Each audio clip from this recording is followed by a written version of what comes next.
ವೀಕೆಂಡಲ್ಲಿ ಏನು snacks recipe ಮಾಡಬೇಕು ಅಂತ ಯೋಚನೆ ಮಾಡ್ತಿದ್ರೆ ಈ ಪನ್ನೀರ್ ಟಿಕ್ಕಾನ ಒಂದ್ಸರಿ ಟ್ರೈ ಮಾಡಿ. ಸೊ ಮೊದಲನೇದಾಗಿ ಈರುಳ್ಳಿ, ಕ್ಯಾಪ್ಸಿಕಮ್, ಟೊಮ್ಯಾಟೊ ಮತ್ತು ಪನ್ನೀರ್ ಇದಿಷ್ಟನ್ನು ಕ್ಯೂಬ್ಸ್ ಆಗಿ ಕಟ್ ಮಾಡಿಕೊಂಡು ಅದಾದ ನಂತರ ಒಂದು ಬೌಲ್ ತೊಗೊಳ್ಳಿ. ಅದಕ್ಕೆ ಒಂದು ಸ್ವಲ್ಪ ಮೊಸರು ಹಾಕ್ಕೊಂಡು ಹಾಗೆ ಅದಕ್ಕೆ ಒಂದು ಸ್ವಲ್ಪ ಅಚ್ಚ ಖಾರದ ಪುಡಿ, ಜೀರಿಗೆ, ಗರಂ ಮಸಾಲ, ಕಸೂರಿ ಮೇಥಿ, ರುಚಿಗೆ ತಕ್ಕಷ್ಟು ಉಪ್ಪು ಹಾಗೆ ಒಂದು ಸ್ವಲ್ಪ ಕೊತ್ತಂಬರಿ ಇದಿಷ್ಟನ್ನು ಹಾಕಿ ಚೆನ್ನಾಗಿ ಮಿಕ್ಸ್ ಮಾಡ್ಕೊಳ್ಳಿ. ಅದಾದ ನಂತರ ಒಂದು ಸೀಕ್ರೆಟ್ ಇಂಗ್ರೀಡಿಯೆಂಟ್ ಆಗಿರೋಂಥ ಕಡಲೆ ಹಿಟ್ಟು ಇದನ್ನು ಒಂದು ಸ್ವಲ್ಪ ಫ್ರೈ ಮಾಡಿಕೊಂಡು ಅದನ್ನು ಅದೇ ಮಿಕ್ಸ್ಚರ್ಗೆ ಹಾಕಿ ಚೆನ್ನಾಗಿ ಕಲಸಿ ಅದಾದ ನಂತರ ಆ ಮಿಕ್ಸ್ಚರ್ಗೆ ಹೆಚ್ಕೊಂಡಿರೋಂಥ ಈರುಳ್ಳಿ, ಕ್ಯಾಪ್ಸಿಕಮ್ ಹಾಗೆ ಟೊಮ್ಯಾಟೊ ಇದಿಷ್ಟನ್ನು ಹಾಕಿ ಮಿಕ್ಸ್ ಮಾಡಿ ಅದಾದ ನಂತರ ಪನ್ನೀರನ್ನ ಕೂಡ ಹಾಕಿ ಮಿಕ್ಸ್ ಮಾಡಿ 1 ಗಂಟೆ ಮ್ಯಾರಿನೇಟ್ ಮಾಡಬೇಕು.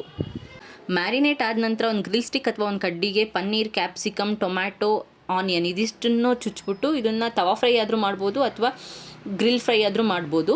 4 ಕಡೆ ಚೆನ್ನಾಗಿ ಫ್ರೈ ಆದ ನಂತರ ಪನ್ನೀರ್ ಟಿಕ್ಕಾ ರೆಡಿ. ಸಂಜೆ ಟೈಮಲ್ಲಿ ಪನ್ನೀರ್ ಟಿಕ್ಕಾ ಜೊತೆ ಬಿಸಿ ಬಿಸಿ ಚಹಾ ಸೂಪರ್ ಆಗಿರುತ್ತೆ. ಟ್ರೈ ಮಾಡಿ ನೋಡಿ.